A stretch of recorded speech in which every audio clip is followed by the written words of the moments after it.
சமத்துவம்னா சக மனிதரோட ஜாதி மதம் பார்க்காம பழகுவதும், அவங்களோட அரவணைச்சு நிற்பதும், அவங்களுக்கு ஏதாவது பிரச்சனை வந்தா அதை சரி செய்வதும் தான் சமத்துவம். இந்த குர்ஆன்ல அல்லாஹ் தெளிவா சொல்லிட்டான், எல்லா பாவங்களையும் நான் மன்னிப்பேன், ஆனால் ஒரு பாவத்தை தவிர. என்னன்னா, எனக்கு இணையா ஒருத்தரை வைக்கிறது ஷிர்க். கேட்டுக்க.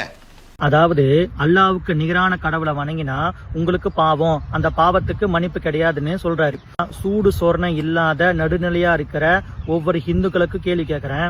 நம்முடைய சமயத்துல பகவத்கீதையில சனாதன தர்மத்துல மத்த கடவுளை வணங்காத, அப்படி வணங்கினா உங்களுக்கு பாவம்னு சொல்லியிருக்கா? ஸ்கூல்ல சாதி மத அடையாளம் கயிறை கட்டக்கூடாது, அப்போ சிலுவையுடைய செயினையும் அப்படி இல்லைன்னா பர்காவும் அணிந்து போலாமா?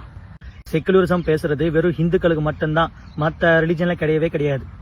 இடதுசாரி சித்தாந்தம், கம்யூனிசம் பேசுறவங்க, பெரியார் கும்பல்லாம் இதை பத்தி வாய் திறக்க மாட்டாங்க, அமைதியாவே இருப்பாங்க. நம்ம பேசினா மட்டும்தான் உடனே ஓடி வந்துருவானுங்க. இந்துத்துவா, மத அரசியல், பிரிவினைவாதம் அப்படின்னு சொல்லிட்டு. இந்த தமிழ்நாட்டுல ரெண்டு பேர் தான் அழிகிறானுங்க. ஒருத்தன் இழிச்ச வாயனா இருக்கிறான், எதிர்த்தும் கேள்வி கேட்க மாட்டான், அமைதியாவே இருக்கிறான். இன்னொருத்தன் துரோகத்தால அழிகிறான். வேற யாரு? ஹிந்துவும் தமிழர் தான். இந்த ரெண்டுமே ஒண்ணுன்னு சொன்னா அதுக்கும் சண்டைக்கு வருவாங்க. இந்த இஸ்லாமிய சகோதரர் அவருடைய மார்க்கமான தொப்பி போட்டுன்னு பேசுறாரு, அது உங்களுக்கு சங்கித்தனம் அப்படின்னு யாரும் சொல்ல மாட்டாங்க. உண்மையா அப்படி கிடையாது. ஆனா நான் பேசுறனோ இல்ல ஹிந்துக்கு சப்போர்ட் பண்ணி யாராவது பேசினா அவங்கள சங்கின்னு சொல்ல வேண்டியது. பெரும்பான்மையா வாடுற நம்ம இந்த நாட்டுல இந்துக்கள் நம்மளை என்ன பேர் வச்சு கூப்பிடணும்னு அவன் டிசைட் பண்றான்.